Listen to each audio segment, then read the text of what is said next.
Hey, folks, just a friendly reminder that all shows on the Madness Comic Network are produced by their individual hosts and in no way reflect the opinions of the network as a whole.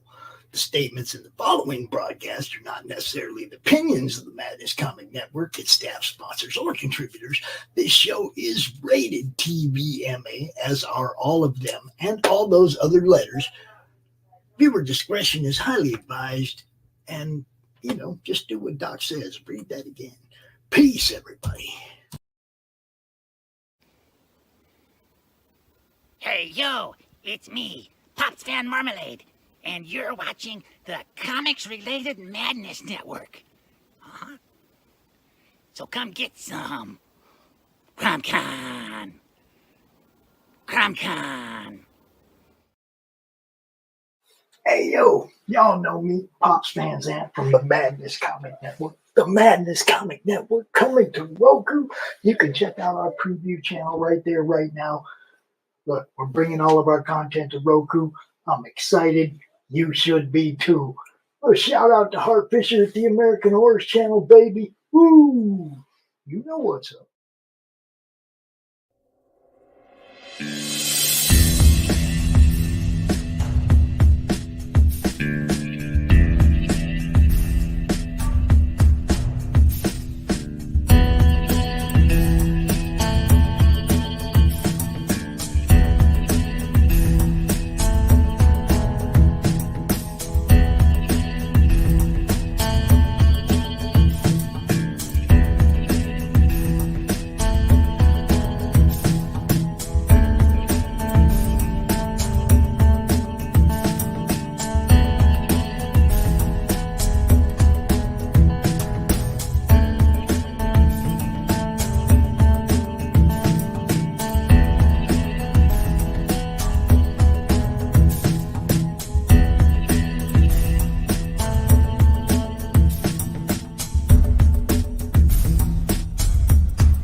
Flip City Magazine is just really pulling out all the stops, man. Your guys' production value of this magazine has gone insane. I mean, look at that. I mean, I remember when you guys, it was black and white. Even when it was black and white, I thought your quality was great. But damn, they just really stepping it up a notch. Look at this. James Corbett, boys. James Corbett. Genuinely cutting, but also funny, and obviously just chaotic and very fun. I love Flip City. It has brought new types of badassery and integrity to the print medium.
The Madness Comic Network and Comic Related Madness proudly presents Madness Tuesday Morning Brew.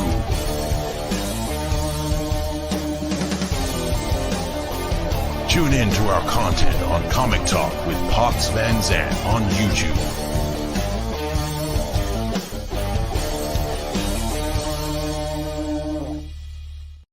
Oh, what a day, what a day, what a day, what a day. It's Tuesday. Here we are. It's the Tuesday Morning Brew, but oh my God, we got lots of stuff going on today. I don't know if you know what day it is. Do you know what day it is? Today is March 5th. March 5th, 2020 in Path of the Pale Rider is the day that Death went missing. So congratulations on Apocalypse Day. And it also happens to be my birthday. So I have this beautiful light up crown courtesy of my kids that I'm going to wear during the show because I'm queen for the day. So I figured it wouldn't be complete unless I had at least one knife with me. So we have crowns and knives today. And I hope my guest doesn't think I'm absolutely bonkers. It's okay because I am. So let's give a quick update about Path of Pale Rider. We are still waiting on issue 4 books. I wish I could make that go faster. At some point, I will find a printer that can actually deliver. I'm just gonna have to keep looking. The campaign is going along. We are at, I don't know how many days in, but we got 16 days left to go. I woke up this morning to a cancellation. I was like, that's about right. That's about right because it's my birthday. So why should things go the way I want? But that's all right. Keeps me humble. So we are still well above goal, and we've broken a ton of stretch goals. The last thing that we broke was the slice and dice. Slice and dice was at 3,500. I went too far. Push all the buttons. So again, we have unlocked Dwayne Fink, Drunk Extraordinaire as the Joker, and we are on our 3rd bundle of PDFs. So we unlocked the Any One World bundle, the Charter Comics bundle, and of course the Horror Friends bundle. Avalon, Race, and Slaughterville in that bundle.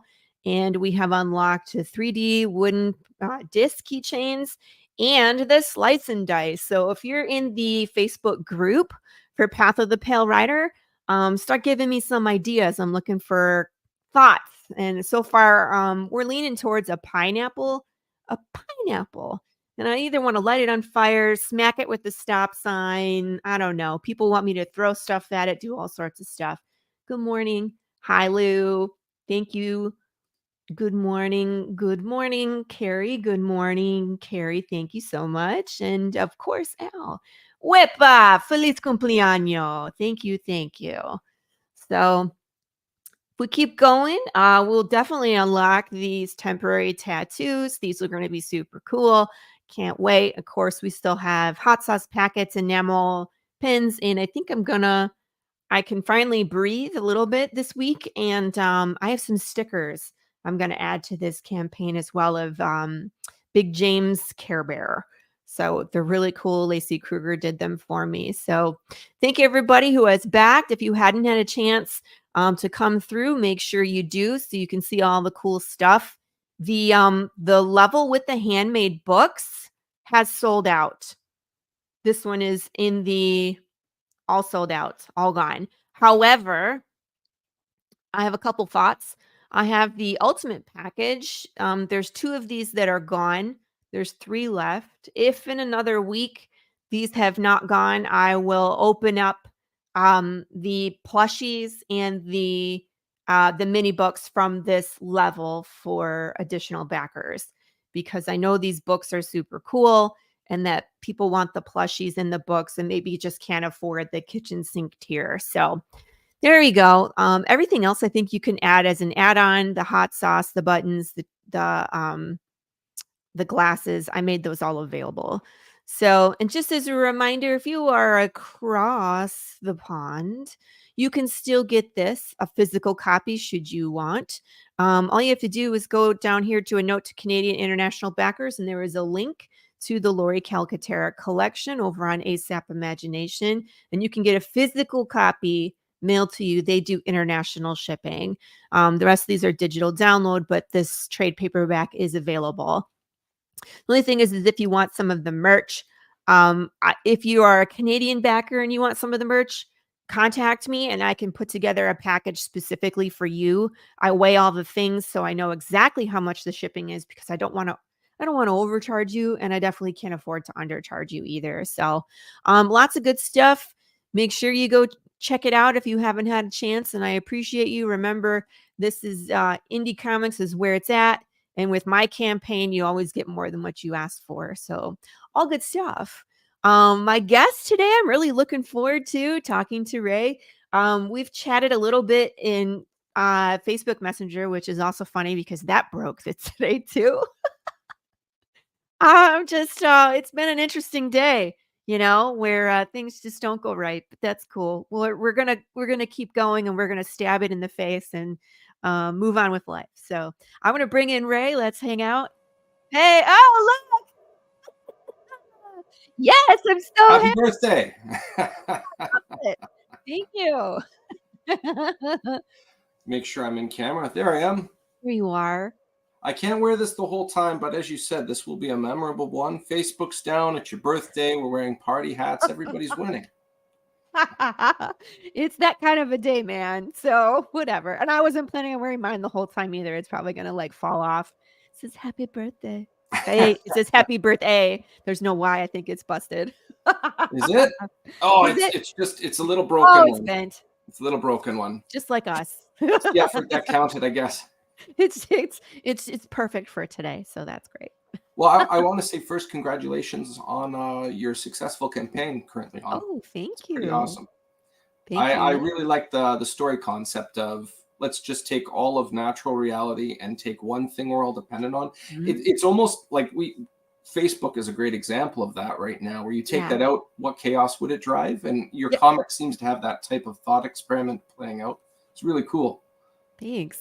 Yeah, that's it was really fun to kind of walk around in that world and see what chaos would happen.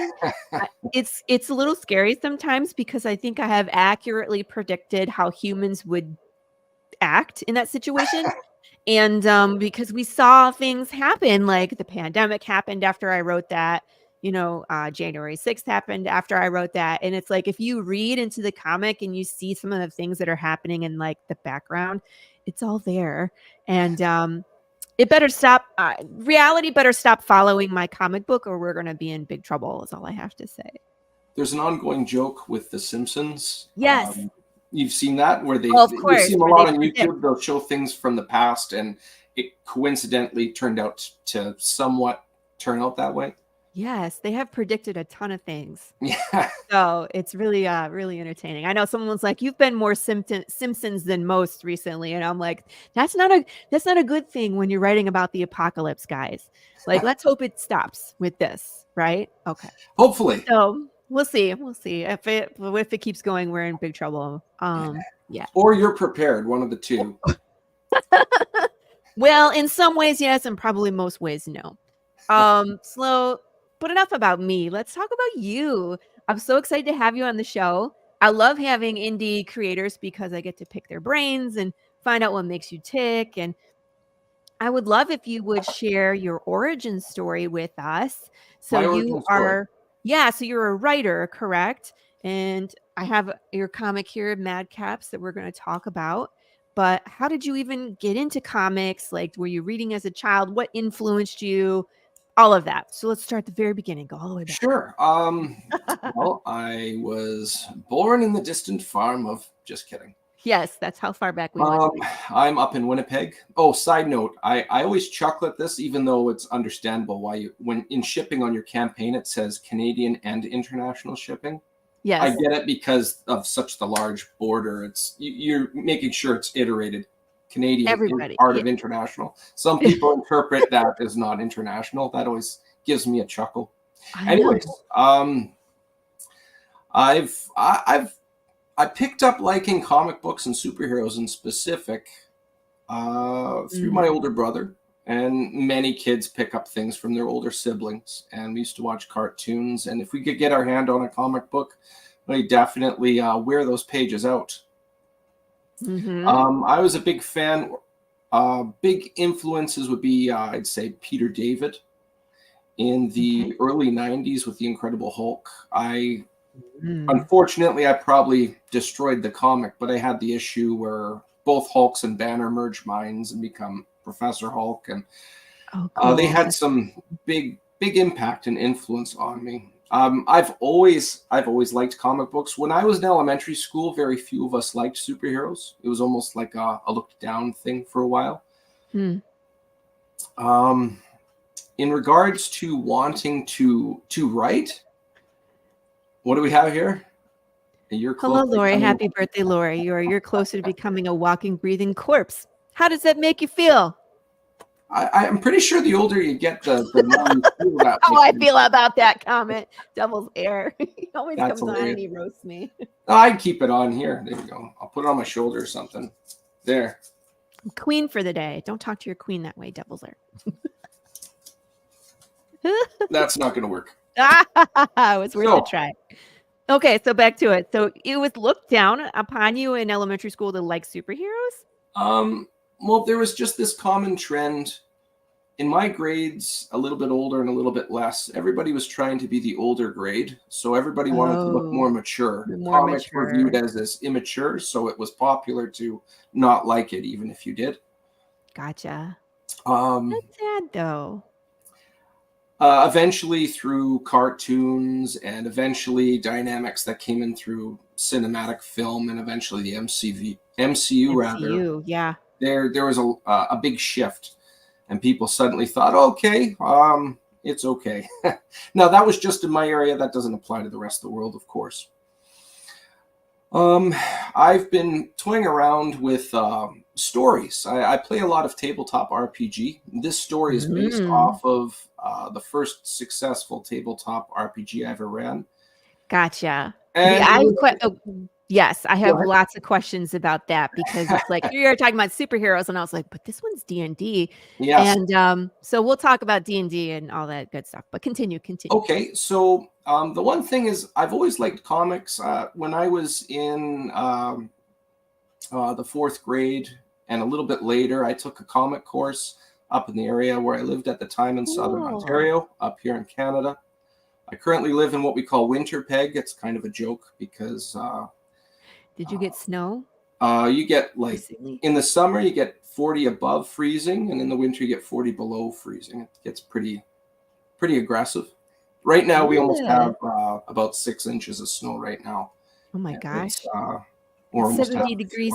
It's 70 degrees here, Fahrenheit. In Fahrenheit, I'm a Celsius guy, so I have a rough idea. It's like half minus 32 or something like that. But, the conversion rate. But anyways, superheroes, I liked making my own comic books when I was a kid, and it's not something I could pursue for the sake of I needed a job and a career. So that was always a hobby. I could never combine the both and make a thing for the public. So most of us fall into that category where it's like we'd love to do this full time, but just can't afford the time or the the funds to do it. At the end of the day, like right now, I have a wife and 3 children, and I just have to make sure there's food in their mouth. So they're obviously priority, not any hobby or passion of mine. But when I was a kid, I made some superhero style comics, which is kind of a segue into what you were wanting to talk about. Although it's possible, I'll use an example like 20 years back, which is the comic, which is now a successful cartoon series, Invincible. It's an example of it is possible to make successful superhero comic books. With that said, you've got to have the top echelon of a gem of a story. This comic I've written, it's the first time I've written for a comic book. And to quote Jerry Seinfeld, Jerry never felt his show, or he felt rather his show was successful because of all the talent he put around him. With that said, when I wrote a story, I invested into talent, and we can talk about the covers in a little bit. On the flip side, again, with the superhero dynamic, I don't want to say it's been done, because there's still lots of things to be done in the superhero realm with comic books. But on the flip side, it's definitely saturated. So Yes. if I wanted to, much like anybody who's an artist, be it writing or sculpting or drawing, it's just expressing. If I wanted to express a story, it better be something that leans a little more unique. So I think you and I have something in common there. If you were to pitch and nobody was aware of your book, in my own words, I would say, okay, let's pretend we take out the concept of, as you start decomposing, you don't die. What crazy things would happen? That's a lot easier to impress a person, as opposed to, I've got this superhero story, and right away, And a they're lot like, of people be like, I'll stick with my Marvel, I'll stick with my Image, my DC, my Dark Horse.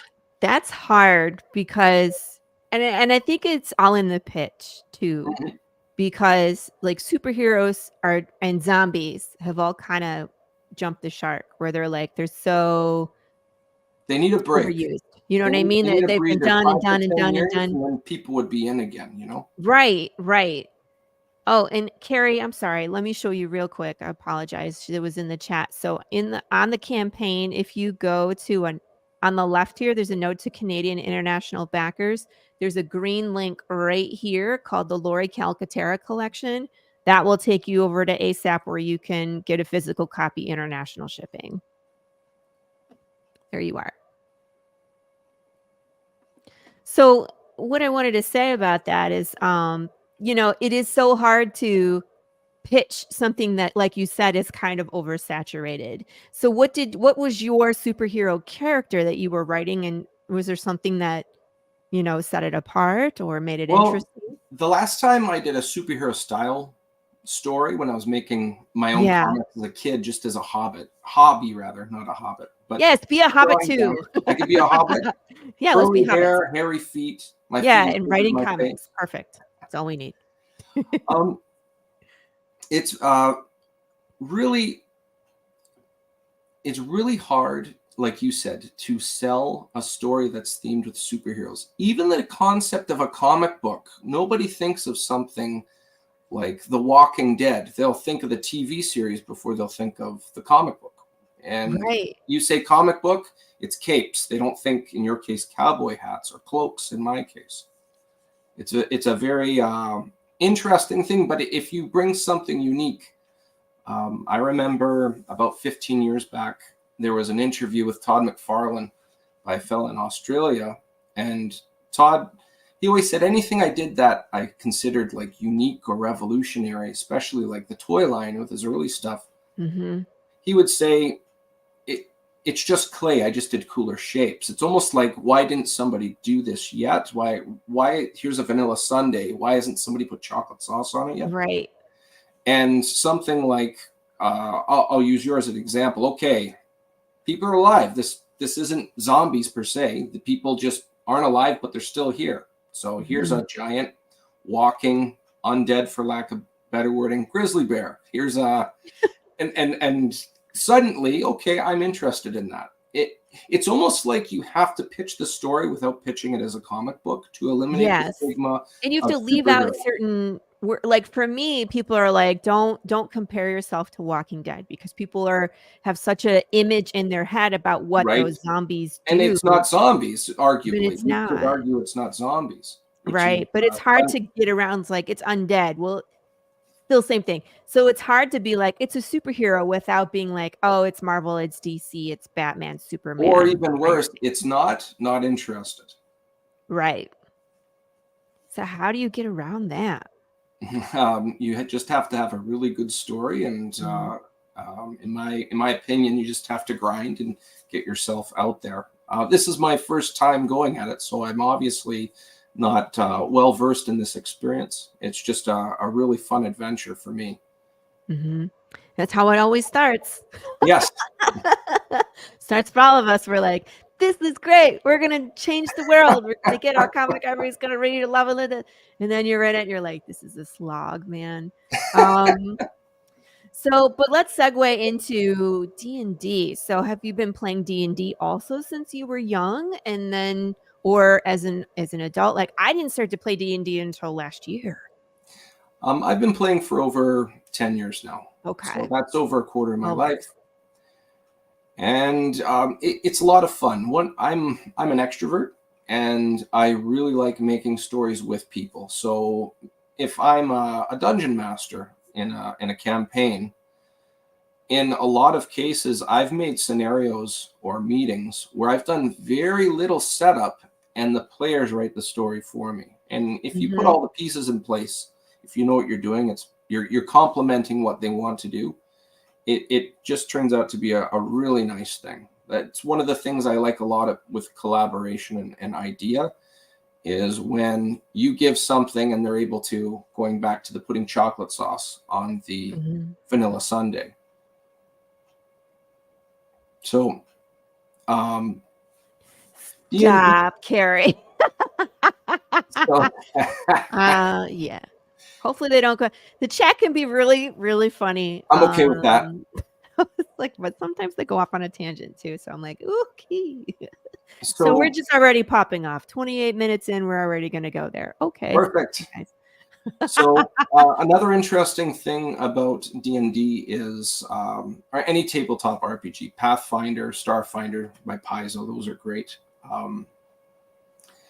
You have some mechanics to work with, and you can just make a character. You add some variables and then make a character based off of that. I've heard the phrase creative constraints.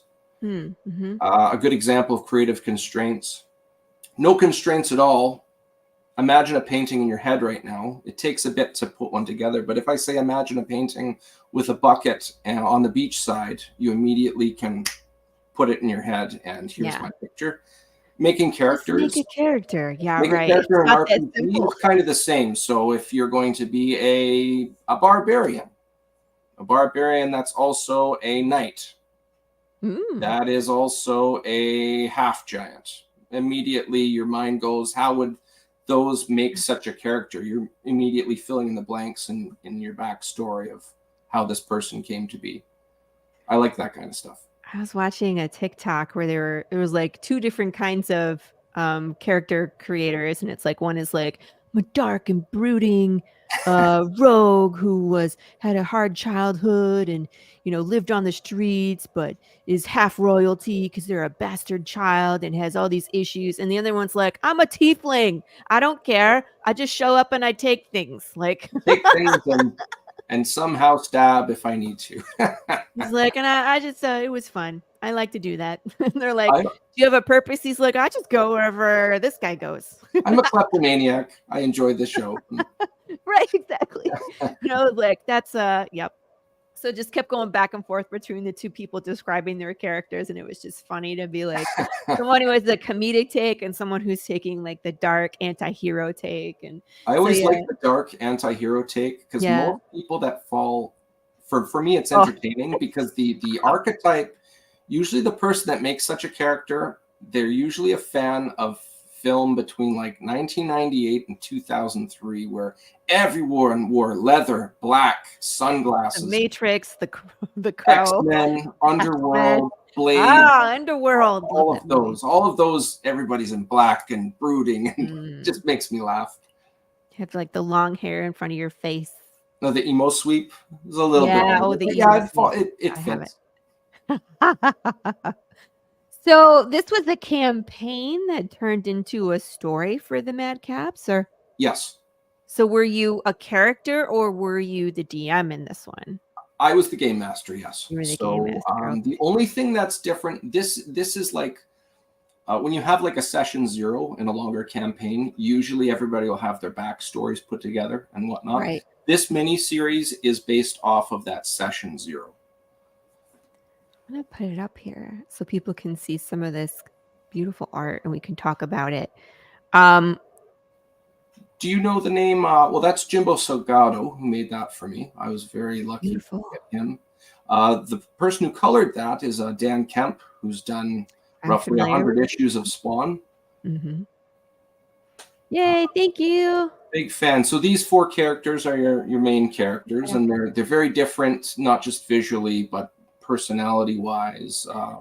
Their only common core thing is that they're all childhood friends from the same area.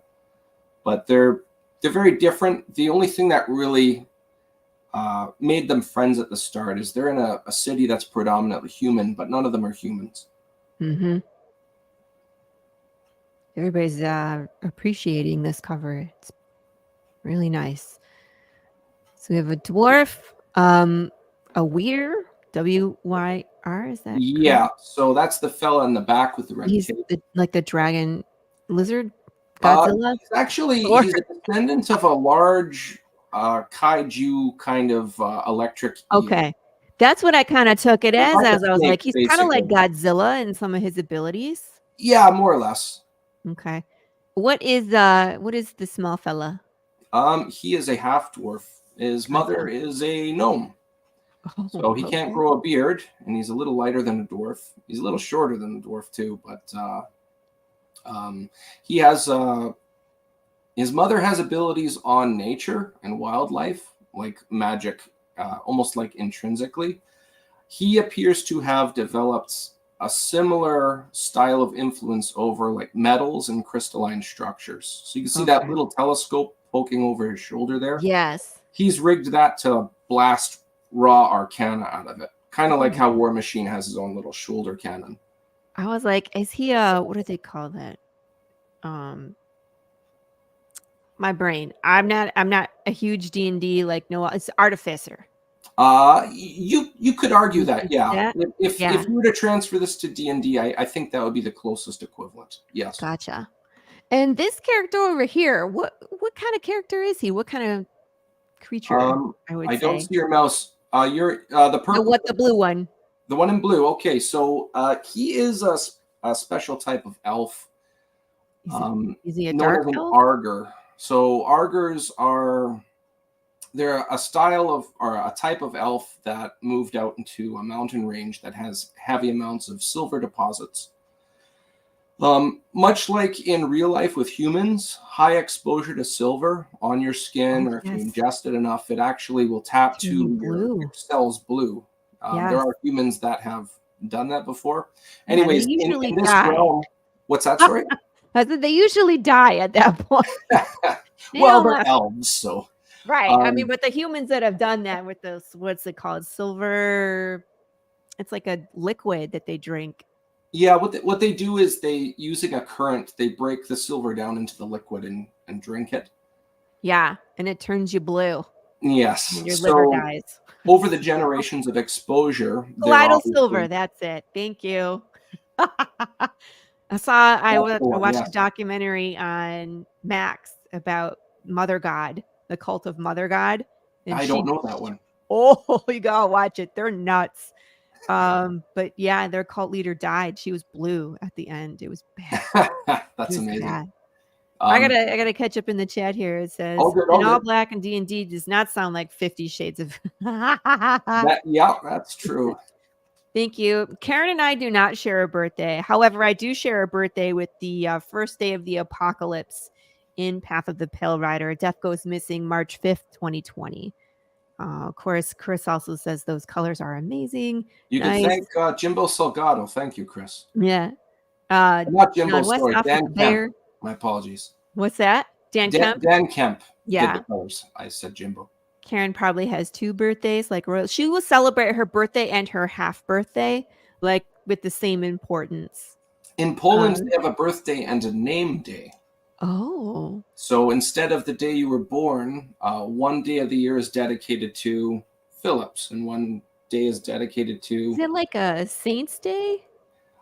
Well, celebrate it everybody. So my wife is half Polish, so our kids have their own name days. So you look up what day is my name fall on, and you can see it online. And that's fun. That's like I'm half Polish. Birthday. I don't get that. That's not fair. Dad, I blame you. Why don't we birthday does lie on the apocalypse, though. I mean, that's kind of impressive. Of course, I wrote it that way on purpose. So. That's okay. No icing on the cake, only mayo. That's disgusting, mayo you guys. All right. So I play D&D.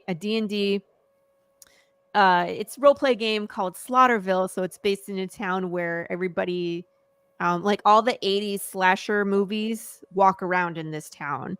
And Nice. so we just finished up a one-shot campaign where it was myself and Pops Van Zant. Our two characters were inside this haunted asylum, and we were trying to figure out a way out so we didn't get disemboweled by the surgeon, right, who runs the asylum. And so my character's name is Karen. Her name is Karen Needlemeyer III, and she's an heiress to a Mayo Empire mayonnaise. So that's what they're talking about. And That's hilarious. She's every bit of a Karen, as her name implies. She asked for the manager. Oh, nice. We had fun with that. So, oh, thanks, Chris. Chris says he signed up to be notified. This looks interesting. I'll be looking at it. Thank you, Chris. closely. Really appreciate that. If you stick around too, there'll be some. We'll show a couple of pages here coming up. Yeah, I'm going to show some more, but I'm not going to show you all of it. Sure. I got to read this first issue, and it's a trip, you guys. So you should definitely go sign up for notification, because this is going to. I can see. I have an idea where it's going, but I think Ray's going to trick us all. I don't know. There's definitely when some. It's based on the start of the game. You could re-roll new stories. Anywho, let's keep going. You could all look like Nebula. That's funny. Everybody bald and blue with the silver. I get it. Ha ha ha ha. All right, so let me we'll keep going. Okay, can you read this to us and explain? Oh, okay.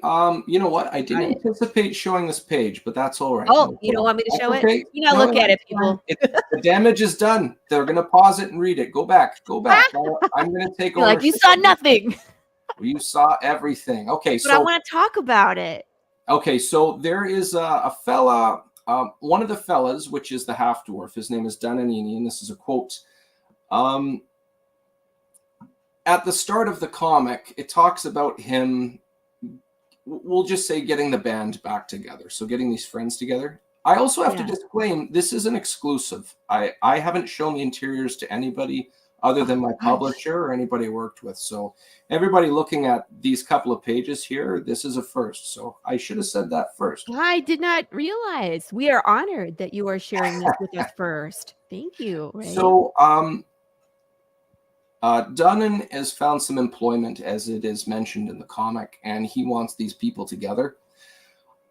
One tough thing, and I'm sure you've done this with writing, one tough thing is to not be heavy on one character or heavy on another character.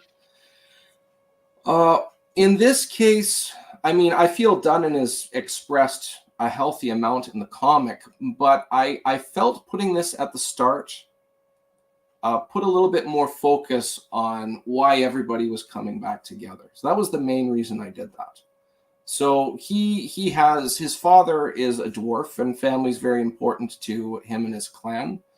So it's just him talking about like I'm not abandoning I'm not forgetting family, but these guys are very important because of their actions, regardless of what you would name them. So here's 3 random names. You could name them this. I would still be doing this for them. This isn't about name. It's about their actions. That's the short version. Can I read it? Yeah, absolutely. It's borderline poetic to me. Father, this is not about our name. This is about their actions. You must understand that these 3 have done just as much for me as any relative has. I would be doing this for them even if they were named Brad, Daryl, and Scott. That's why I was like, okay, who's Brad, Daryl, and Scott? I wanted to know if there was extra meaning there. Or like those are the names of the guys that you actually play D&D with, or I do not play D&D with those 3 names, that's for sure. But do they mean something? You don't have to tell us what it means, but do they mean something? Well, from Dunnan's view, there are 3 random names. Anybody that happens to be named. You're being very elusive, Ray.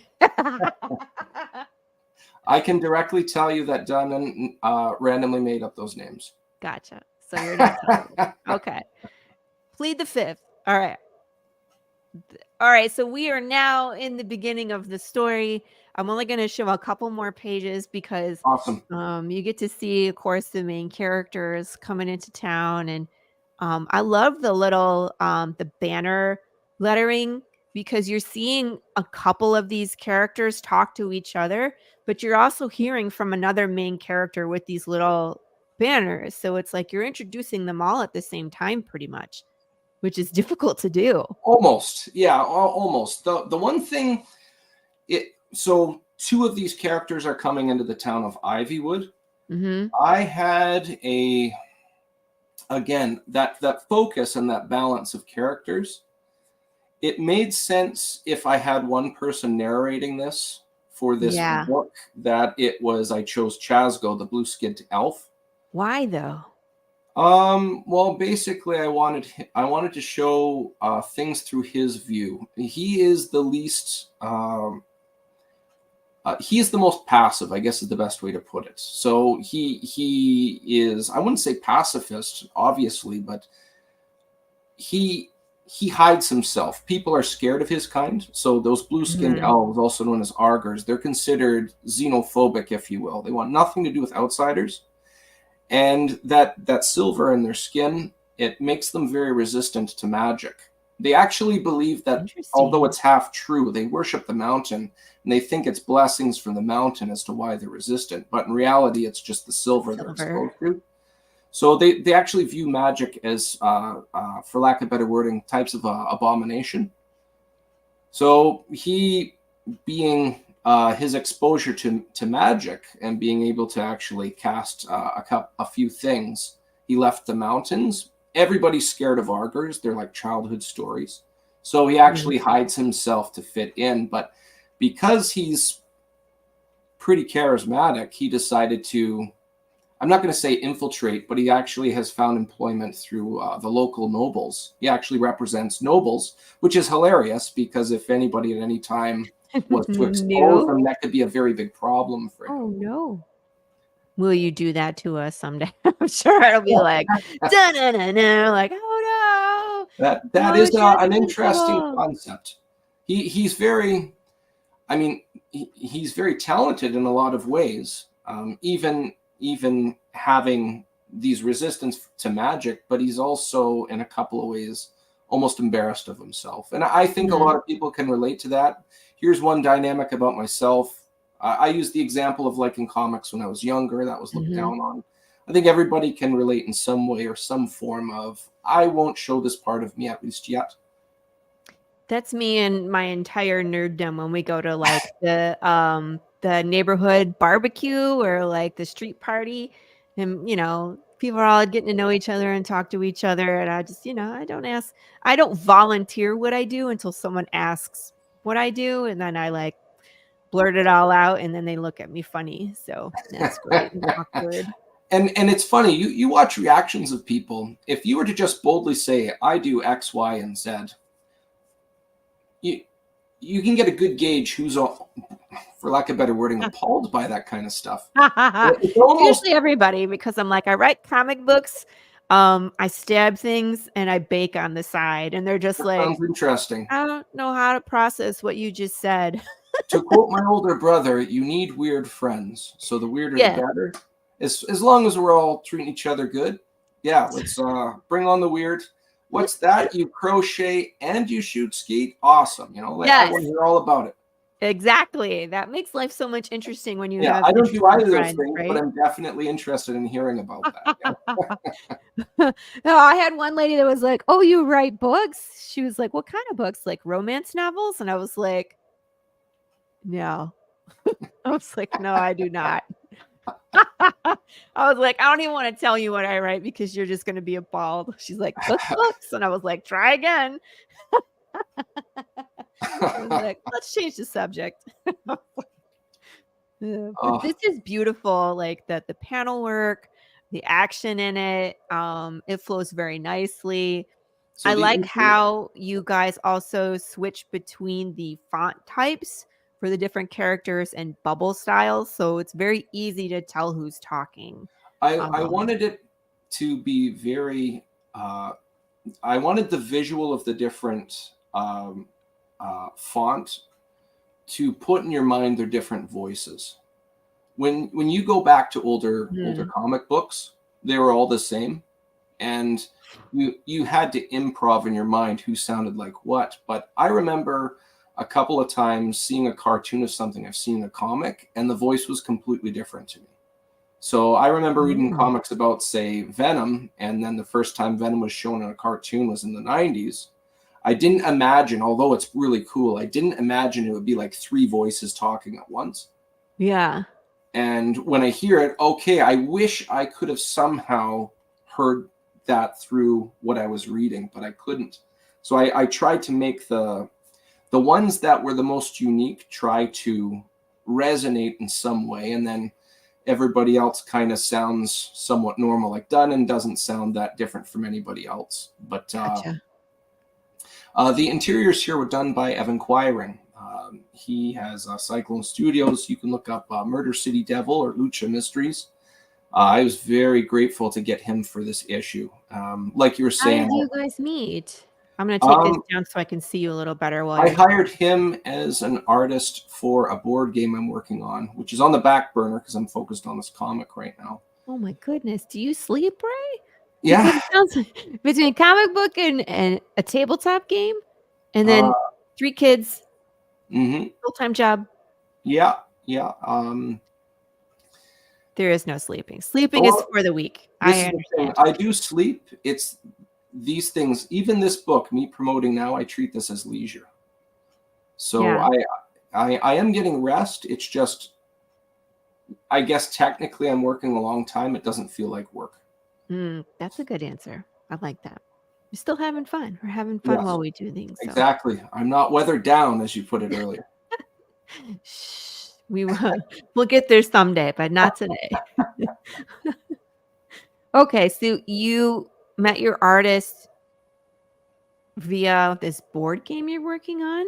So I needed an artist to make the art essentially for different characters, and I found him online and contacted, and he was happy. I wanted a comic style, so I looked up comic artists that are local to myself, and I was really happy with the work. And I was always thinking about this comic, the script in my head, and we talked about it a bit, and here we are.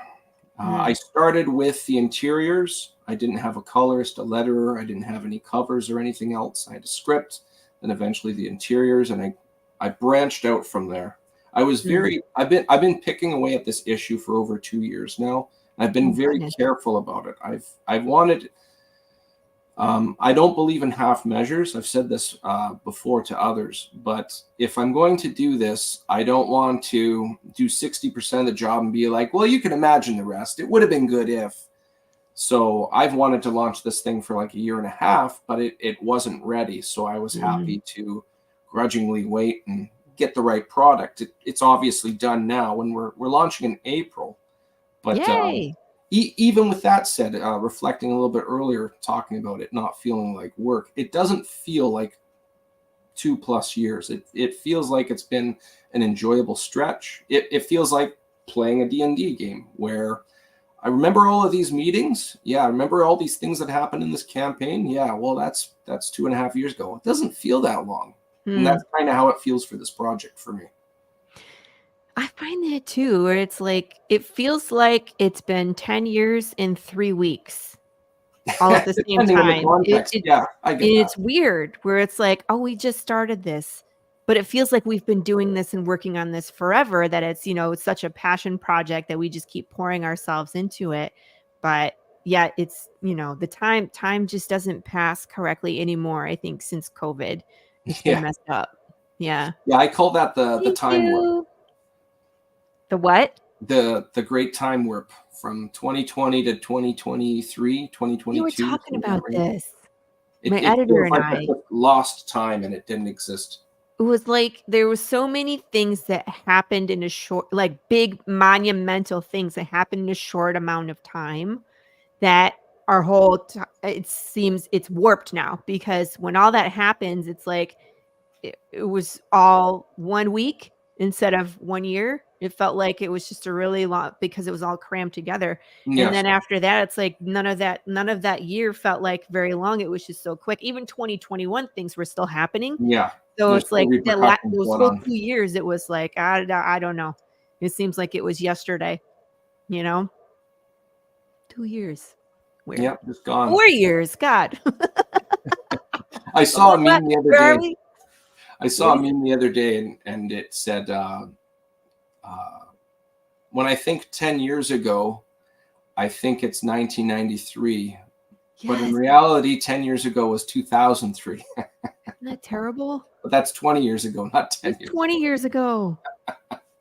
2013. I tell you, it's a pleasure to age. Nowadays, if you go back a couple of centuries, you and I would be elders at best. Yeah.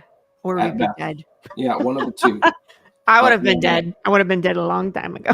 But it's a pleasure to age nowadays. A lot of people are scared of mortality, but just like anything else, it's an adventure, and there's a beginning, middle, and end, and you just got to make do with all the fun stuff. And that's kind of, if I know correctly, or if I'm assuming correctly, that would be a common theme in some form in your own book, in Path of the Pale Rider. Make do with what you got. Well, it's in, there is no escape in my book. And so, I mean, like, this is one of the concepts I was exploring yesterday with social media. It's like, which would you prefer? An apocalypse where everything ends quickly, like nuclear apocalypse, everybody gets blown to smithereens. Giant solar flare where all Giant solar right flare, away. you can't escape it, right? Like the knowing.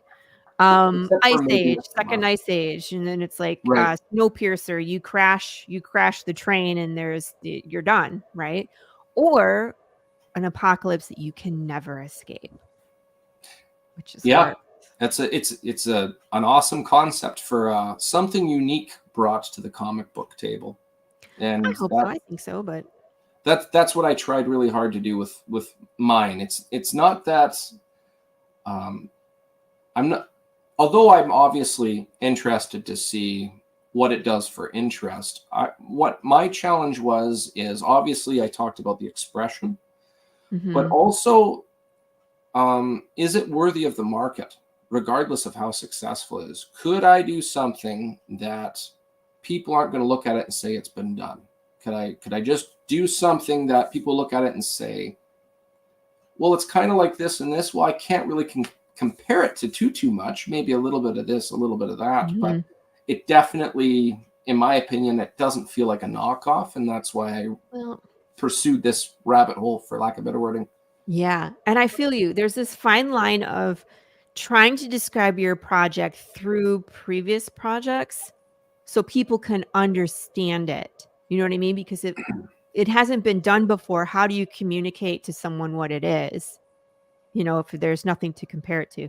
But you want to make sure that they understand it's like these things, but it's none of these things as well. Right. So yeah, that's a tough go. The elevator pitch is the hard thing in the beginning, but then it's like once you get it down and it flows, it definitely is an asset that you can just be like, this is what it is, So what is the pitch for Madcaps? Because we've kind of talked about like the D&D kind of style, and then we have these characters, but pitch the story to us so we know kind of the arc and what we're getting ourselves into.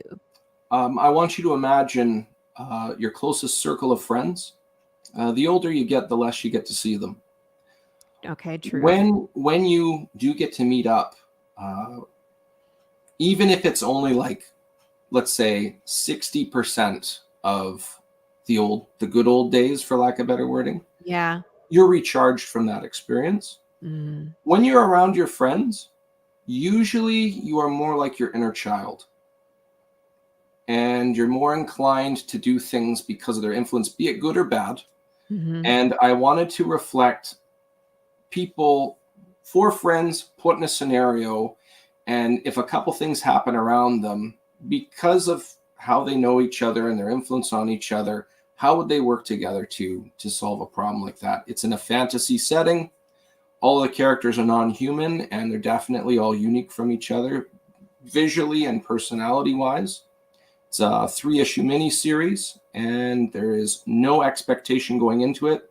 It's not like watching the 460-second MCU film and hoping this one thing happens with that character, or we're going to riot. You can actually just enjoy it. That's one of the benefits of being indie, is that people don't have a high expectation of what you accomplish in an issue. So I never read Invincible when it came out, but I saw the cartoon first, and wow, I had no idea what I was getting into, and I enjoyed it. And my intention is with my comic to have a very similar thing. No expectations, and were you satisfied by the end of it? The 3 issues are 3 acts, and the final act has a very solid, hard payoff. I'm afraid of where you're going to do these characters. I feel kind of attached already. And then kind of where you left us at the end of issue 1, I was like, need to know more, but there's definitely something else going on that you haven't revealed yet. So well, I'm glad you enjoyed it. Like I said before, this is my first time writing, so I it's always good to hear that feedback, that constructive criticism. Weak here, strong here, that kind of thing. Yeah, it's definitely a fun ride. Yes, yeah, I'm definitely enjoying the entire process, the payoff. When I finally got a digital copy, the PDF, I got that like a couple hours before you. There was a hiccup. I had to get it fixed.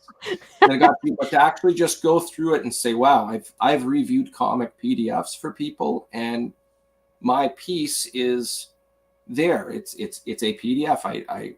I'm not saying I did it. I'm not saying I'm the man, but it was cool to go through that process and actually go through that experience. You mentioned getting attached to characters. Anyone in specific that you like? Well, I mean, they all have their pluses and minuses. I don't want to spoil anything, but of course the Godzilla moments are super cool. So when it comes to the action, like 100%, what is his name? Madrakis. He's such a snake. And like I like the how the art also fills in on their relationship. So while they're having a conversation, like they're fist bumping, and it's like, okay, they're bros. You know what I mean? Like they've done this before, and they're playing good cop, bad cop, and you know what I mean? I actually have it. I don't have it done yet, but I have a teaser trailer coming out. I got a pro voice actor to read out that script of that scene you're talking about. We'll call it the interrogation. Yes. And the last words in that is the words the dwarf. We can't talk too much about it here, but that is going to be a teaser for this coming out at the end of the month. There's going to be some screaming in there, people. Sorry.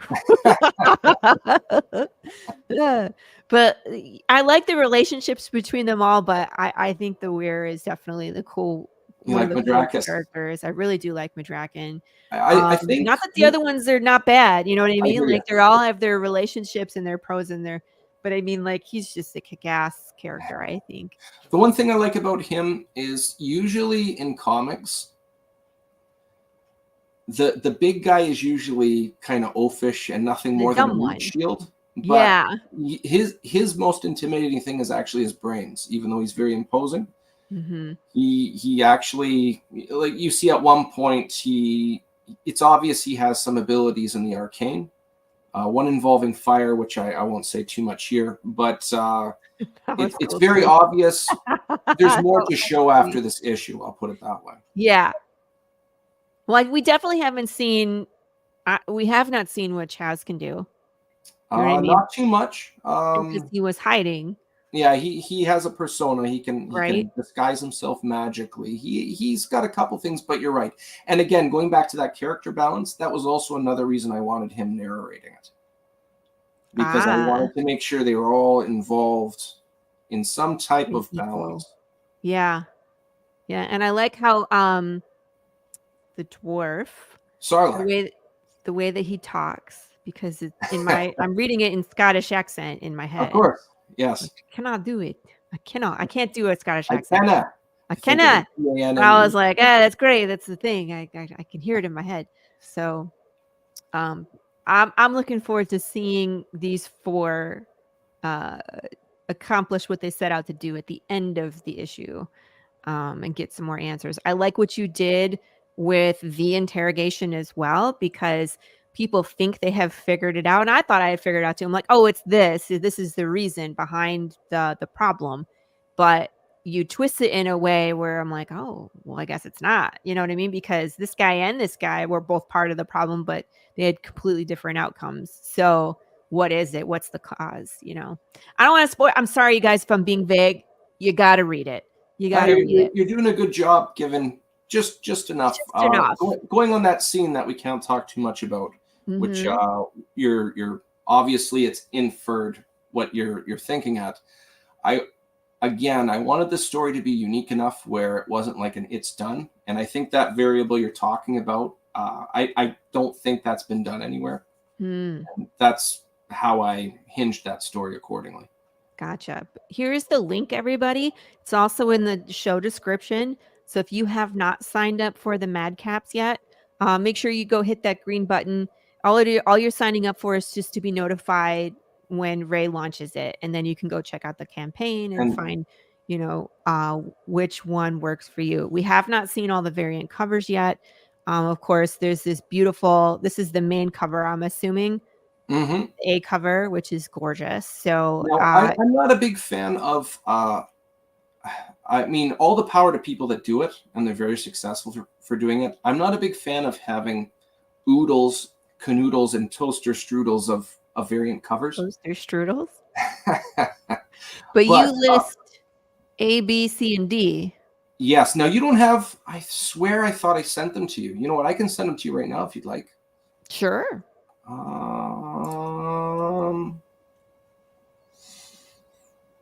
Reply. Hold on, let me take this off the screen. I was gonna say I didn't think they didn't come with the PDF. My apologies on that. I'm gonna go Canadian and apologize. Ah. Let's see what we got here. There's one. It is. I'm not even gonna try Facebook right now. Yeah, I was just like, just send it to my email if you I'm could. not even going to tempt the fates, as they would say. I know poor Ray and I were conversing via Facebook Messenger, and right before the show I was gonna go say hi and check in, and I was like, it's all down. I was like, of course it's my birthday and everything's going wrong. So well, your birthday is the apocalypse, so Facebook was just celebrating that by causing some chaos. Today is the first day of the actual apocalypse. There's just planes crashing outside our houses. And we don't know. Pops was like, you know what? I think Twitter is going. No, YouTube is having issues now too. So it's something going across on the net, and I was like, good times. Apocalypse is starting on my birthday. All right, almost loaded here. I'm going to send them to you. Okay. While this is loading, I just wanted to give a shout out. I'm very grateful for Filbo Publishing and Filbo Russert, who took a chance on me. This is my first time writing, and I got a publisher. Apparently, that's not common. I'm just very, very grateful, and make sure to check them out. They have some pretty cool stuff, which I've reviewed. Sending. That is sent to you. And I would also like to give a shout out to Corissa Grant. Her Kickstarter launched last night. She's already funded. She has like 50 backers already. It's insane. So if you haven't had a chance to go check out Corissa Grant's campaign, the cover that I like so much with the salamanders is this issue. Gotta love those salamanders. Loading. So again, going back to all the different variant covers. Yeah. I did 4 different variants, and then the main is all the characters. Each variant is one of the different characters. And basically it was the first time being shown to the audience. So I wanted to make sure that they had each one had its own individual spotlight.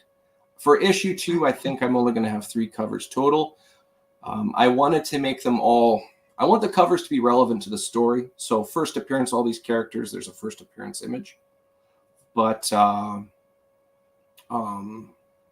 next issue, I think three covers, and I already know what they're going to be because I know what they're going to be like in the story. That's exciting. Mm-hmm. It has not come through yet, by the way. The internet is angry today. I'll just keep my eye on my email when it comes through. Hold on. I didn't send it to you. Hold on. I've done that twice this week where I'm like, I went back to Carissa's and I looked at it. I was like, nope, I had to push the button again. Like I forgot to push it. No. I was like, I'm back at 21. She's like, no, you're not. And I'm like, yes, I am. Hold up. I'm going to cry like a child right now. Don't cry. Don't cry. You can't tell me what to do.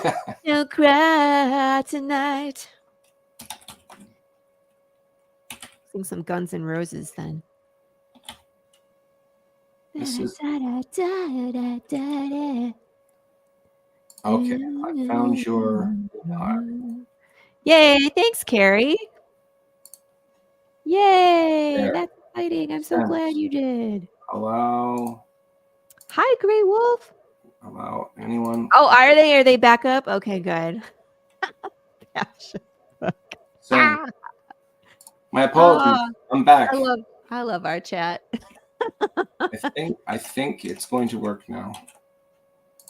There's too many. There's so many variables. Usually I complain about having different ways to message, but in this case, I was grateful because of Facebook's catastrophic failure today. I know. And I was respect to your birthday and the apocalypse, of course. I think that my birthday crashed the internet. I'm okay with this. It's definitely pretty awesome. did it come All through? right, I'm not that popular, people.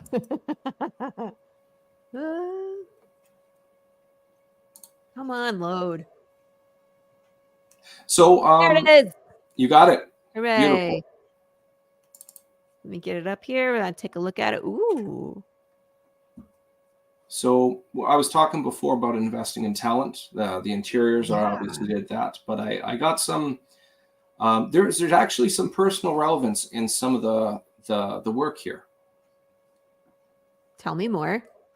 Well, if you show it, go ahead. I'm not hiding or anything. It's definitely, you're welcome to put it up here. I can talk about each one individually. Let me see. I'm missing one. A, B, C, D. I'm just going to get them all loaded and then I can switch between them. Oh, that one's cool. That's probably the one of Sarlacc, I'm assuming. Yes. All right. And there's that one. Why? Okay. Thanks for bearing with us. There we go. I was like, this one's cool. They're all cool, but I was like, so that's Sarlacc. Now, Sarlacc, he comes from a clan of dwarfs, I should say, that left the mountain and wanted to farm. The funny part about dwarves wanting to farm, well, they're pretty stubborn. So they decided to make a settlement in the middle of a swamp and over time develop the swampland into farmland, basically terraforming the surrounding area. Because of that, they get really good at tracking and pacifying things that go bump in the night. Now, he felt he had a calling to be a good example in Ivywood, a beacon of light, as he likes to call it. Mm-hmm. So he actually has some divine influence. So that axe there is actually a holy weapon. And in this image, he's actually slaying an unholy creature. I wanted him, being a shorter character, I wanted him to have some type of a statement for his single image. So here's a larger character and almost like a David and Goliath. Yeah. And, I wanted to make sure that he looked like he was comfortable by himself, which it definitely, he doesn't look like he's upset or anything. He looks like, oh, this is Tuesday. It's Tuesday. This is drawn. This is also colored by Dan Kemp, who did the other cover, but this is drawn by Javier Sol Terres. Okay. He drew the first year of Ghost Rider Volume 2, where Dan Ketch took over as the writer. And that was the first comic series I started collecting from start to every month, every issue. And that is one of the first, that artist, what I'm seeing there is one of the first artists to have an impactful influence on me. And so to have him draw... And here you are doing your story with that artist. That's amazing. So to have him draw a character of my creation, I've said this to people before, this is the equivalent of having a very successful band perform a song that I've written. Yeah, amazing. And almost surreal to have that feeling, or Yes, definitely. And the funny part is, I described to him what I was thinking, because I was talking about how I wanted him to, although small, I wanted it to be a statement and show that regardless of his size, he's not imposing, but he's not a weakling either. I made this description of like swinging his axe and knocking over a bunch of ghouls and some in the background trying to jump on him. And he said, okay, I'll see what I can do. He gave me a mock SketchUp of what we're looking at now as the end result. And my reaction was, this is nothing what I asked for, but also shut up and take my money. Exactly. I was like, I don't think that's what he did, but he was a lot smarter to show such an intimate statement with one-on-one on a bigger creature as opposed to a bunch of smaller ones. And he obviously, the man just knocked it out of the park. And then it was just amplified by Dan Kemp's colorings. I'm beside myself every time I look at this. I'm just wow, you know. I have the original black and white ink in here at my house. That's awesome. It's really, really awesome. That's nothing short of awesome. All right, everybody, here's my favorite character. So this is Madcaps. Now that image there is hand painted. Is it really? Oh my god. Yes, that is done by a man named John Zalesnik. Laurie, you played NES back in the day? Yeah, of course. Shinobi, you know that one? No, I don't think so. It almost is always hiding in the shadow of Ninja Gaiden. Everybody knows Ninja Gaiden. Everybody knows Ninja Gaiden. Well, right. Shinobi, the cover art to that game was painted by the same guy that painted Madcaps here. Oh my gosh. How are you affording these people? That's what I want to know. Well, we can talk about that later, but like oh my gosh. It took me 2+ years, so I've been very patient. He's painted images for a lot of video games over the time. There was a franchise called Worms from the late 90s, early 2000s. Familiar with Worms. Warhammer, Chaos Gate. There's recently a sequel that came out, but he painted the cover for the first one in the late 90s. He's painted a bunch of images for Magic the Gathering. As you can see, the style fits very well. I can definitely see that. This looks like it's a Magic card for sure.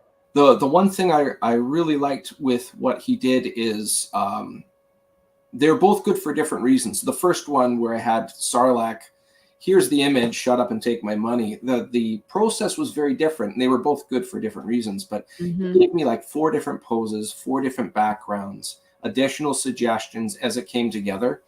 And because I'm not an expert in coloring, it was kind of a scary ride for me because I've seen his work. I know his potential. But sometimes, if you've ever seen a professional color, they'll slap a color down that doesn't make sense to be there. But when you put other colors, it complements, and then it looks like what you want. I was going through a lot of that with him, and I was very anxious. But the end product was just stellar. Even little things like he added like lightning in the eyes at the end, or you can see on the barrels there's actually a noble seal on there. Which is actually, when you see Chazgo hold up that voucher to the farmers, and that's the same logo there to try and give it a continued bear. It is an animal paw, but I'm not going to say what animal it is. I was like, so you know me and bears, right? Yes. We'll call it the James print. How's that? Run away. James's seal. The seal of James. Depending on what comes out here. That noble, he may be named James. Maybe we'll do that for an Inuit. That would be awesome.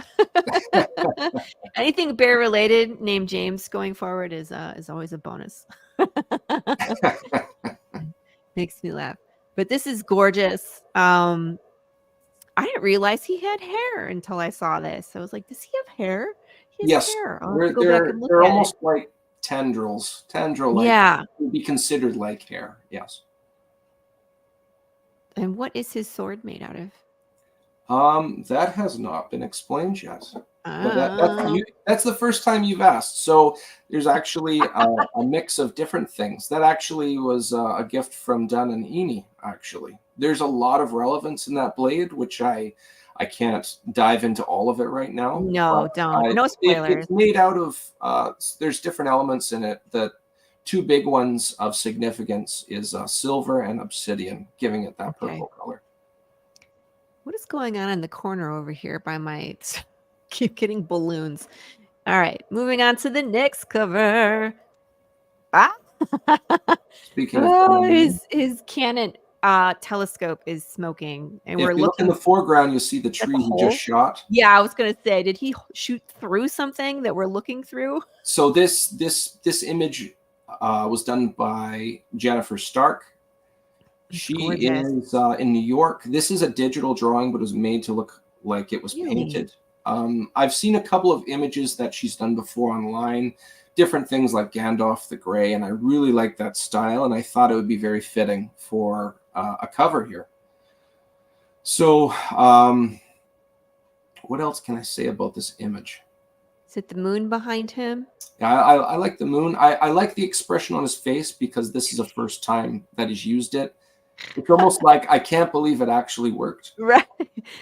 That's the joy I feel when I smash pumpkins and watermelons in my backyard. You know what? When my parents had a farm, and when I was an adolescent, I may have made a potato cannon or two. Yes, there you go. So this is your expression as well after shooting the potato cannon. He's just yes. like, wow. I've had friends. We've participated in odd scenario pyrotechnics and combustible equipment. Yes. We all have our fingers and eyes, so fortunately. Yeah, exactly. You survived it all.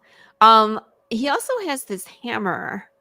We didn't talk about it. I don't know if we should, if it's a actually spoiler, just a regular smithing hammer. The reason it's glowing is, as I was mentioning, he has influence on different metals and crystalline structures. One of the things he can do is he can actually like cause it to start burning, so it's red hot. Oh gosh. So the reason I asked for it there is it was another dynamic light source to add to the picture. That He's just so excited that he just accidentally activated the power. He's like, wee! I really like the contrast of him using that. He needs his goggles on to use that. If you look through the comic book, you'll see anytime he's using that telescope, his goggles are on. They're actually one piece, if you will. Gotcha. I was just laughing at his eye, looking at the. He was like, "Whoa!" It's really funny that he's less than 4 feet, so to have some little creature that can blast through a tree like that, I just find that hilarious, personally. One of my daughters is real tiny, and that's what it reminds me of, because she just gets this look of his, ecstasy on her face, like, I blew that up, like that would be her. I worry about that one. She takes after me too much. So here we have Chasgo. This was done digitally by Erica Hollis in Chicago. What I wanted the picture to show, as we already talked about, he can don a persona. I wanted him putting his persona on as he was entering a lit room. Gotcha. So even though it's coincidence, just for a dramatic effect, it looks like the light is putting it on, but I just wanted to make it look like a weird contrast there. She did a great job. It was really hard finding. I wanted a dark room he was coming out of, but I didn't want it dead. So we discussed a couple different options, and eventually we settled on that green light just to highlight his profile. And I really like how it looked. One thing you'll see with him at all times is that chest piece around his neck is a rook. And that's actually his, in D&D they call it an implement, but he actually needs that for all of his magic abilities. Okay. Yeah. That's interesting. Why a chess piece? We'll have to figure that out. No spoilers. No spoilers on the show, people. Read the story. This is pretty good. This is the most I've been able to talk about this. I've been promoting this on other streams, but this is the first time we've dove into the comic a bit, which allows me to open up a bit, which is really nice. I've been very careful because I still have the better part of 2 months to promote this. I don't want to vomit it all out right now and then just repeat myself for the next 7-8 weeks. Right. No, but this is a longer show, So we have time to kind of dig into the ins and outs of the story and the characters, and which is the fun stuff. Because I've been on shows that are 15 minutes and I'm like, I'm sorry, but I'm going to talk super fast. I'm like, because I got to get it all out. Right. So when you have a 2-hour show, it's like we can relax and we can talk about all the cool stuff, and people can get it here. It's like, and the shorter shows, you can be like, we got a campaign, we got things. Elevator pitch done. Right. And show's over. The end. Yeah. But they're all gorgeous. They're all gorgeous. And I like how, that your story is driven by this group of guys. And it's the dynamic between them that drives the story, and that they each got their own cover, because it's so important to build that character dynamic in that first issue. So you want people to be attached to those characters. You want them to understand that there's more to them and that we haven't gotten it all yet. So that way they want to come back and read more. So, and I think that you've done that really well with this first issue, that you've captured that just enough to get us interested, just enough so that we can see that the wheels are moving between the characters, and we want to know more. I want to know more. So I think the reason that it went so well together is, when writing this, I took it from a game master or dungeon master's perspective. And as I was saying earlier, the players write the story in a lot of cases. Sometimes you can, like one time I made a one-shot D&D campaign, and I had next to nothing for a setting. They all were under the impression they were invited to a noble's house. The house gets locked off. There's one cleric who's very powerful, and he says, one of you is trying to summon an evil deity at midnight. You're all going to tell me who it is, or I'm going to kill all of you. Whoops. And they all had to, they were all like doing this and this, and you did it. It lasted 3 hours, but that was the only content I brought forward to it, because I wanted to do it like a social experiment. But going back to how you mentioned that the characters in this comic drove forward, I put it in a dungeon master's perspective. If I know how these characters would act, the surrounding world, even though it exists, what would they do when you inject these different variables to them? And it seemed to work out well. I'm getting happy. I'm happy with the few reviews feedback, because not too many have seen this comic yet. But so far, it seems to be very promising. So Ray, you've mentioned the comic and you've mentioned a game. Do you want to tell us about the game and what you're working on? It's in prototype phase. It is coincidentally, it's also fan. Actually, no. I have two, but I'll speak about the one that I originally was talking about earlier. It's set in a summer camp setting, and it's horror themed. Oh, that's funny. Yes. So, the characters that you can play as, they all have different benefits. And one character, so it can be up to 7 players. One of the players has to be the slasher. Nice. So there's one of 5 slashers to pick. The mechanics I made to match any type of horror movie setting from the 80s. Didn't matter how slow or big or fast or small the threat was. They were always bam right there. And there's a dynamic involving light and stealth. And I can't really say too much more. It's basically, you're all in a camp, find some things, try and survive. That's the whole game. You should definitely be friends with Christopher Brown, because you two think similarly along this tabletop game. Right on. Like with his Slaughterville world, he has a slasher one as well. Yeah, but it's similar but different. But I think that you guys would definitely vibe off of each other and probably inspire each other to level up. I think that would be fun to see what you guys could come up with.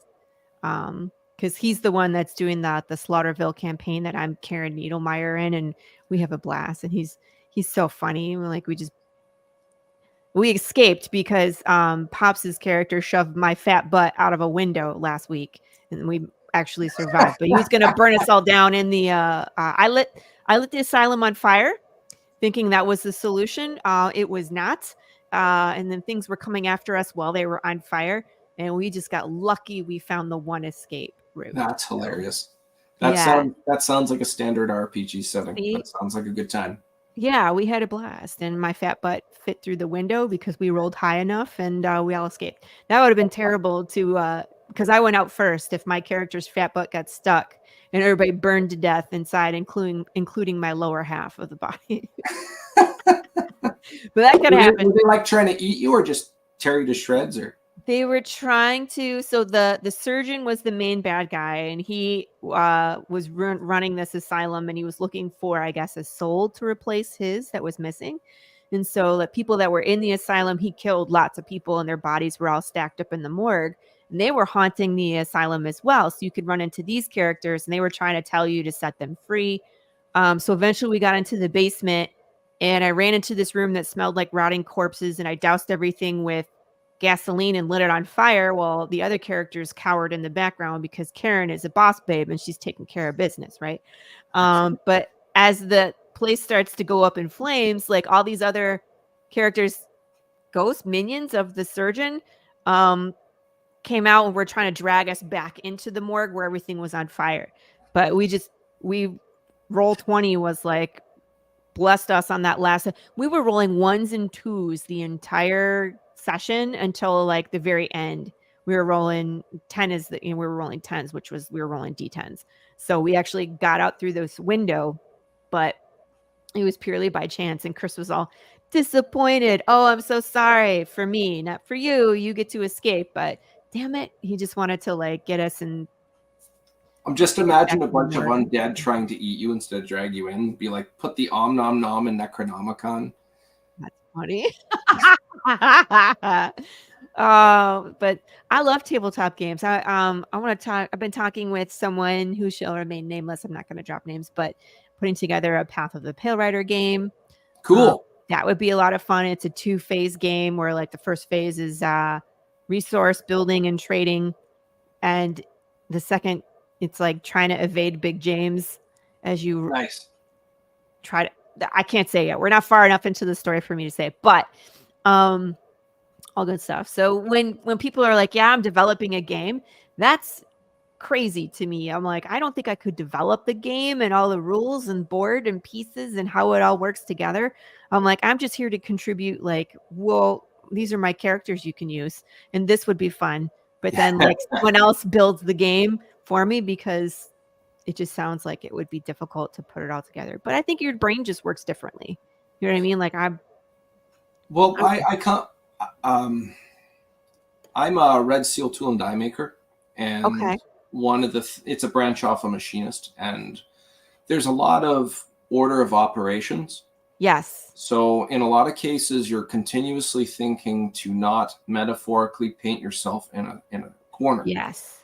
And I think part of that applies over to something like game mechanics in making a tabletop game. Interesting.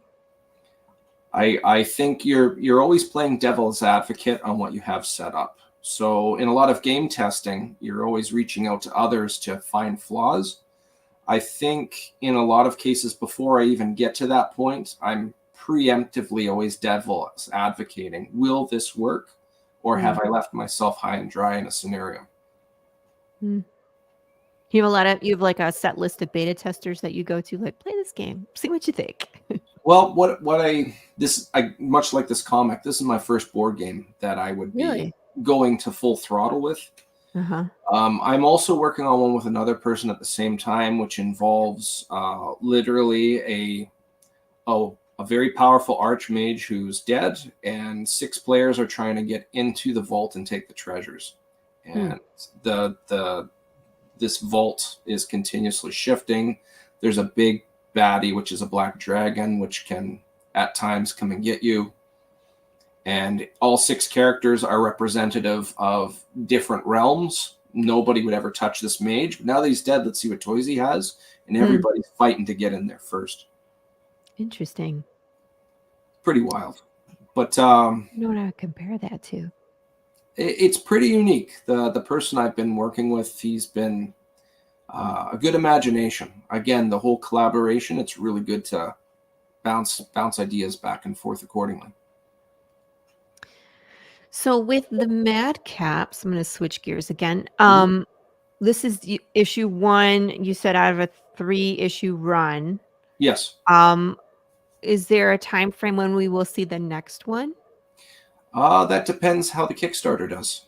Yeah. So this one took 2 years, and you've kind of hinted at hiring talent sometimes takes time, be it scheduling or financial. But with that said, how this one does will definitely gauge how long it's going to take to do the next one. Gotcha. And then, of course, the third one. Do you have another script that you're working on? Because I'm assuming that the script for Madcaps is done because you said it's 3. Yeah. I would figure it's done. It's done. Again, going back to Philbo Publishing for taking me on. I reached out to Phil Russert for opinion on art and how things were going, and eventually I let him read all 3 issues in the script. Yeah. And he liked it so much he took me on. So there's definitely room for refinement on these 3 issues, but the meat and potatoes of the story is finished, that's for sure. I've set it up in such a way I want it to be its own thing. Like we were talking about earlier, I just wanted to be able to express something and have it worthy of the comic world. As of right now, I have no idea if I do anything after it. It all depends on, I just wanted this to be a thing to be done. Like I said, it's supposed to be an homage between how friends treat each other and work with each other and how they influence each other. If it's successful enough, I'm definitely open to continuing it. And it's set up in a way where the world existed beforehand and that world exists after the story. But right now, these 3 issues are my only focus. Gotcha. I was just curious if you were writing in other genres as well, because if you have a game that's horror, are you also writing in horror genre or comedy or sci-fi or? Well, with horror, the Evan Quiring, who has been doing the art for that, the art is pretty much finished. He told me, based off of the 5 slashers you can choose from, he said it would make an excellent comic book. So I've never really dabbled in horror, but I like the concept of that one thing coming for you. My friends and I, we used to play this game called Sold Out. It's like the best game nobody knows about. In it, there's one bot, like one character that you can play with or against. It's like arena and teams and stuff. There's all these different weapons. So you have like literally an RPG, minigun, Desert Eagles, but this one character called the Boogeyman has a chainsaw, which seems ridiculous. But if he gets you, it's like pretty much an instant kill because it's a chainsaw. Yeah. And it's very obvious the person that designed this character, Boogeyman, based it off of slashers from the 80s. They're always coming. They're always coming after you. They're right there.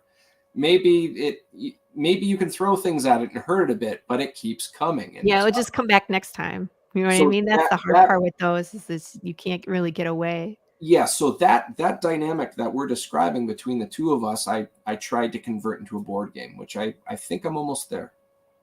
You know, it's funny because the Madcaps is based off of a campaign. What if you develop the board game for the slasher and you let people play and then a story evolves from there? That you could then translate into your next comic book. So that would be interesting. I mean, obviously for copyright reasons, I couldn't use already established slashers, but they're definitely inspired by other characters. I have, I'll describe it. There's a level of comedy. It's almost like not Evil Dead, but Evil Dead 2 level comedy horror balance. Okay. I've got one character that's literally a voodoo doll, which is a reflection of Chucky, if you will. Yes. And it literally has a pin, like a voodoo doll pin, but it uses it to stab people. I tried to keep them creative, but obviously it shows where I'm getting my inspiration from. There's another one. It's based off of Leatherface, and the story is it worked in a meat processing plant. The meat processing plant shuts down, And this individual blames young folks for the growing trend in veganism and why he's unemployed. He kills vegans. So he views young kids as all vegans. So at the camps, young kids, he has a chainsaw, but instead of a leather mask made out of human skin, it's literally the face of a bull. And instead of leather face, I called him hide head. Haha. So it's very obvious. Like it. It's very obvious it's a reflection of Leatherface, but it's its own satire thing. But it's funny. It kills vegans. Yeah. Well, he's unemployed and he blames vegans for it. So that's Your fault. his road to madness. Right. That's funny. I'm just trying to pick your brain to see what else, can come out of there. Is there anything, would you ever go back to superhero genre? And if you did, what would that look like? If I did something superhero related, for me, character has to be unique. The powers have all been done. I say that sarcastically. That isn't 100% true. I've already used Invincible as an example, but I'll do it anyways. Invincible, there's no unique powers in that. Compared to Marvel and DC, it's been done, for lack of better wording. Yeah. In that case, it's all about the characters. So if I were to do my own superhero story, I would need a unique characters and unique setting. So I probably would not put the heroes in a metropolis setting. I would probably do something different. I don't know what that would be.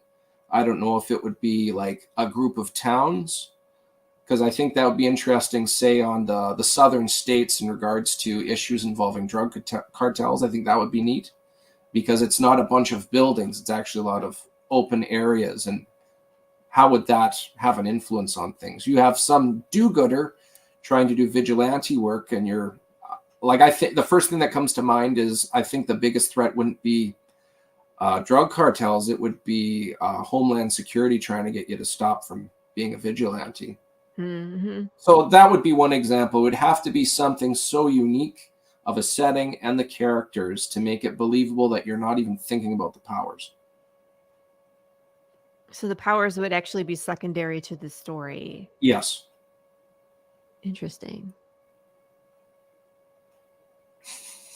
I'm trying to think about like stuff that we consumed in like the 90s as kids, like X-Men. There was a story. They all had powers. The powers were kind of secondary to what they were trying to accomplish. Mm-hmm. So, and I mean, for the really younger groups that were fans of those cartoons, there's still the action. There's still the powers. Right. But the very first episode, it's called Night of the Sentinels. One of the things that always stuck out with me, it was cool. Like I was reading these comic books, so seeing the powers, it was cool to see it animated, but I wasn't impressed by anything new. But with that said, spoiler alert for anybody who's never seen this cartoon. Yeah, come on now. It's been from the 90s. When Morph gets killed by the Sentinels, and then Cyclops and Wolverine have an argument, Wolverine punches him right in the diaphragm and knocks the wind out of him, and he falls over. There's no powers going on there, really. Right. But that had a really heavy influence on me. I thought it was very neat, because we're talking about stuff. We're talking about individuals that happen to have powers. Like we don't have any story where it revolves around people that work at an orange factory. We're all orange factory workers. And in my mind, the same thing with superpowers, because it's been so well established and done. Talking about their powers, it hits as shallow as focusing on orange factory workers.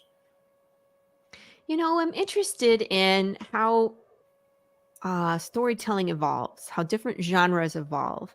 And I've talked about this before for myself, because zombie genre and horror genre, how it has evolved. But superheroes have evolved as well. I mean, like some of the newer stuff that we're getting is like very dark. So I'm wondering, kind of where there's a contrast there. Some of them are dark, but it's also proven that if done properly, the antithesis to dark, it does work well. So first example that comes to mind. Me. Yeah, give me an example. Example, the very first Captain America. So this is about an individual that wants to do right. He feels morally obligated, gets the opportunity, and is injected with superhero steroids, for lack of better wording. Right. And I compare that to, everybody knows the story, The Little Engine That Could. I think I can. Yeah. If you gave that personality superpowers, would they still stay in such a positive manner? He wears bright clothes. He has a bright attitude. He's not oblivious to the darkness around him, but he chooses to be an influence on other people that if I wasn't around, they're probably going to do the bad thing too. But at least I'm an example where people can now make a choice. Well, maybe I want to do a nicer form of behavior, choice towards others. Another good example of this is... But that's a legacy character, Ray. I'm talking about, like, it went from stuff like that to, like, the Watchmen and then to the Boys. You know what I mean? It has escalated to the anti-hero, to the hero. I understand. And not just like, because Watchmen was more like, we're trying to be heroes, but we're complicated and we have a past. The Boys they don't even try to be heroes anymore. And what they do in their, free time is superpowers. Is just demented. How power is corrupting. You know what I mean? I think there's definitely a lot of societal reflections on this, but again, I've already used up the example of Invincible. Right, that too. Where he chooses to be very clean cut, despite the bad things around him. But like you pointed out, we wouldn't be seeing Omni-Man killing the Guardians of the Globe in the 1950s. So obviously there's been definitely a shift, like you're saying. Yeah. So where does it go next is the question. That's always the question is, you know what I mean? Because with me, it was like zombies where it's like, okay, we had voodoo zombies and then we had slow moving undead. Then we have faster moving undead. Then we had virus, right? Like 28 days better. Fungus and Last of Us. Yeah. Right. So, and then we've had, it's weird how things go from scary to scarier and then to love interest. Vampires, werewolves, they all follow this thing. And then we had like iZombie. Like, how can you make a zombie a freaking love interest? Like, that to me was insane. Nicholas Hoult, I think, played that one. Yes. Warm Bodies. It happens. Like, there's kid shows. My kids were watching a show. It's like zombie something. It's a girl and a zombie. It's a freaking kid. It's dead. Yeah. And the guy is a zombie and he has green hair, but he's someone's boyfriend. And I'm like, that's just ridiculous. So, but then it's like where I'm trying to take it to the next level, so it's like, where does superheroes go? We've gone from all good to complicated to all bad. And now it's like, okay, where do we go from there? Well, I think there's definitely there's the metaphorical pendulum. Yeah, I think the reason now I used legacy characters as an example, but I'll use them. That's a great example too, where it's like if you're around long enough, then you become the villain in your own story, right? Like a Two-Face in The Dark Knight. Yes. But if you look at something like 2002 Spider-Man, that was successful. I already made the joke from like 98 to 2003. X-Men were all in black leather. Blade, Underworld, The Matrix. I love all of those movies. I think there's the newest trend.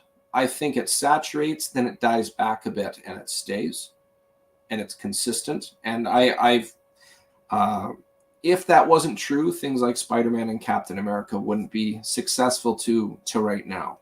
Yeah. So I guess going back on what you were originally asking, what would be the next trend? Like where would you go from there with superheroes? I don't know. I think it's becoming more. I think people are more interested in a character as opposed to the realm around them. Like why is this person now dark? So a really good character development story I really like since I was a kid and saw it as a cartoon. Disney's Gargoyles. You ever watch that one? Yes, they're bringing that back too. Hopefully they do it properly, but hopefully it takes place in 1994. But when I first saw that and I watched that entire series through, I absolutely loved the development of Demona, one of the villains, Goliath's former flame. when you first see her in the first season, it's very, very, it isn't excessively mysterious, but you're drawn into why is she like this, and what, you weren't asleep for the last 1,000 years, what the heck's going on? And then you go through her entire suffering, the entire story of the love of my life is stoned for the rest of my life. I live out my bitter age. I allied myself with humans, and that fell through, and then I'm granted my youth again, and I can't die unless the person I'm bonded to kills me, and I hate humans, and all of the intricate little details. Although I've classified her to you as a villain, at that point, I'm just classifying this person as this tragic character, which I understand. And how do you rein in a person like that? Because at that point, I've got a high level of empathy while at the same time rooting for the good guys. And as a kid, I always thought that was very neat. It's like, well, she's not evil. She's just been dealt a bad hand. She's how just do we work with complicated. Give us ladies a break, man. We're complicated. We got lots of stuff going on in there. But even there's at one episode, I forget the details off the top of my head, but she actually has a cataclysmic event that's about to happen to the city, and a villain and the gargoyles have to work together. They eventually are able to coax her out of what the password is to unlock to stop this problem from happening. And she sits there, and she's just a dead expression. And she says, "Alone." And I'm just thinking, gee, I just feel really bad for her, even though she's the villain. So I think I think the focus is going to be less on bad versus good, where you had like I'm going to call them false binaries, where kids need to know morals. And it was good to see these stories at earlier times try to do the right thing, which is what these stories were attempting to do. But I think a lot of people, not even just anti-hero, but any people, I have a challenge here. Even though I'm not perfect, maybe I'll try to do the right thing or learn from my mistakes. I think people are more inclined to champion those type of dynamics that they can relate to, and not over-focus on everybody's bad per se. I hit my microphone. You're fine. But I think people are more inclined to see when you buy into a character, well, if they're my champion, I want to see them successful. I want to see them happy. Villains usually aren't happy. And if there's some way to... if they are happy, we're all in trouble. This is also true.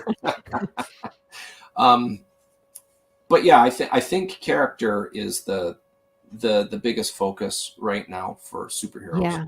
I think especially the last decade, there's been a lot of focus on large scale events, threat to the planet, threat to the universe, threat to the multiverse. Yes. And I think it's a lot of that. I think it's stale. I mean, there's still cool things that can be done with it, but I think the focus is going to shift. I remember in the 90s when we had Age of Apocalypse in Marvel Comics. Yep. And the Clone Saga, and everything became larger and larger scale. I remember in, I think it was 93, the Maximum Carnage saga, which took place over 5 different issues over the course of 3 or 4 months. It was like 20 issues, and you had to be jumping back and forth all the time to... that was cool at the time. It became stale, and people didn't want to really have interest in that anymore. And I think the next trend is focusing on the individual and not so much the universe around the individual and how do they fit. That's hard. I think that let's say I'm going to use Disney as an example. They've been trying to do stuff like that. Here's a Canadian reference there. There's Tim Hortons. Hey, I'm a native Michigander, so there's tons of Tim Hortons in Michigan. We love our Timmy Hortons. I'm in Texas now, and there's 0 Tim Hortons, and we are very sad. There's no. I was born in Hamilton, where the first Tim Hortons was raised 60 years ago. It's like hockey and Tim Hortons. There you go. And saying you're sorry. And apologizing. Yes. Apologizing. I'm sorry for apologizing. Good times. Good times. Yeah. I mean, like we were 19 and crossing the bridge and going to, the casino, and having good times from Detroit. It was good times. Not anymore. But anyway, back to comics. I was going to say Disney, I think, has been trying to do more of like small stories about individual characters, and they're trying to find. I think DC has been doing that too, like Blue Beetle, and they just haven't been successful yet. I don't know if they just aren't grabbing the right character, or we just haven't shifted our mindset yet, or Well, what. I'll give you an example. I'm having of trouble switching off from Endgame. The I mean? That's what character everybody- Luke Cage in the mid 2000s. Luke Cage, Brian Michael yeah. Bendis brought him into the new Avengers at the time when Thor was obsolete, and they brought in also Spider-Man and Wolverine. What Brian Michael Bendis did for Luke Cage, Luke Cage had a following, but he was really considered a B tier character by most fans. And in my opinion, there was a big spike in popularity, and it was simply because of what Brian Michael Bendis did. You mentioned Blue Beetle and a couple other things that Disney has tried. Well, Disney bought out Marvel in 2012. Yeah. And the Marvel Cinematic Universe existed before 2012. And I think, like, I don't know because I'm not Disney, but I'm under the impression Disney let Marvel finish what it was doing up to Endgame before doing any of its own things. Now, there's a lot of debate. There's lots of joy and angst towards what Disney has done with Marvel post Endgame. I think what Disney has tried, and they tried it with Star Wars, is they're taking a lot of things that were considered at one point niche that has grown to its own thing and then buying it. And they've tried to apply their formula onto those things. And I think it had mixed results. I think that's the biggest problem. Even though Blue Beetle is not part of the MCU, it's very clear that there's a lot of influence of competitors to be like Marvel. And I don't think Blue Beetle deserved that. Yeah. I guess the best way to put it, imagine any Marvel movie done post Endgame. I mean, some of it's very successful. The level of humor, with the level of seriousness, with the level of character interaction, yada, yada, yada. Now imagine applying that to something like Frank Castle. It's going to fail. Can you imagine? Well, Disney usually has bring in a cute sidekick. For the Mandalorian, successful example, Mandalorian has Grogu. Exactly. It works. But Frank Castle, not so much. So I saw on YouTube once, I forget the animator, but he made What If the Watchmen was a Saturday morning cartoon? And he made like an introduction show, an intro rather. And it's really funny because all the things that made it successful, well, we got rid of that because we want to be more appealing to kids. It's really, really funny. My gosh. But you brought up some examples like Blue Beetle, and I brought up Luke Cage. Luke Cage, for people to establish a character and bring them up to the front, it's got to be unique. Luke Cage was unique. I think one of the pinnacles for getting more recognition on him was during Civil War in the comics. Where it says, I want them to see, I want everybody around here in Harlem to see what they're going to do to me. Because that's the only way to convince these people that this is a bad thing. I'm like, well, that's very interesting. For somebody to be that tough and selfless and step up and, okay, I'm going to be arrested or whatever. Yep, we're going to let this happen.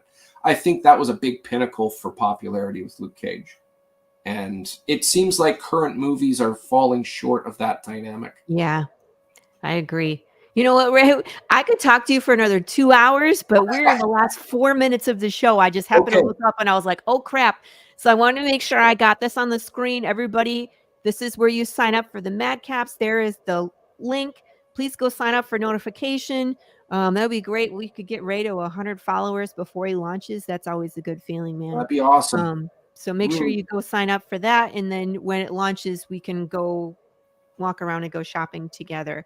Ray, where can people follow you on social media so that way they don't miss out on anything? So you can find me on Facebook, assuming it's functioning again, which is, you can find me as DM Ray, as it shows on my name in the, there it is there. You can find me on Instagram and Twitter under Raymond the DM. DM Ray was taken, but Raymond the DM, you can find me on there. You can also find the Madcaps page on Facebook. And obviously, Filbo Publishing as well. They're definitely going to be giving out information about my upcoming book. Just very excited to finally cross this metaphorical finish line. Yeah. Oh, I wanted to show you a video real quick as you're preparing for your Kickstarter. This is a pretty apt description of what you're going to go through. Hold on. I think I'm bleeding. Am I bleeding? Nose and lips. Okay, ow.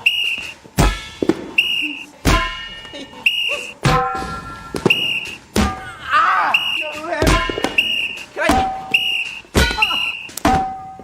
Ow! Wait! Ow! Please, Mr. Hood. Next campaign. You know Right what? in the It's funny to face. say that you are the first of 3 interviews I have today. See, I was going to say, it's what it And feels tomorrow, like. They're all going to be flying at you at the same time. Anybody watching this, I forgot to say as well, later this month, I will be releasing it. We're recording it tomorrow and I have to edit it.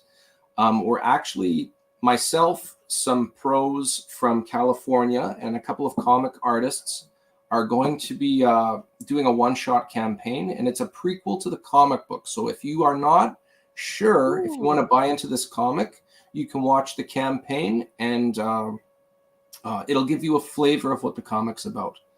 Very cool.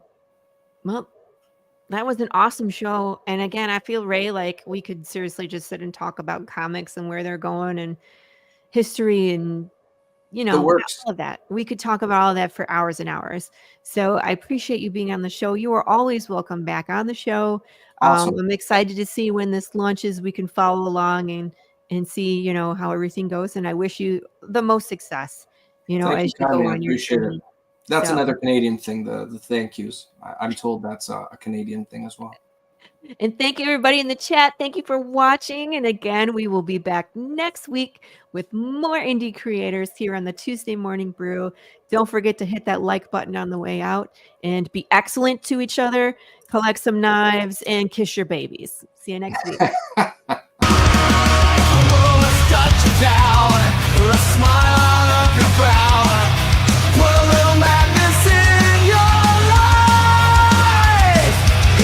Make you unashamed, and comics are your estate. Put a little madness in your life. Come give your mind a cleanse. Tune in with pops and friends. Just turn on your ROKU box and then put a little madness in your life. Put a little madness in your life. Yeah, put a little madness in your life.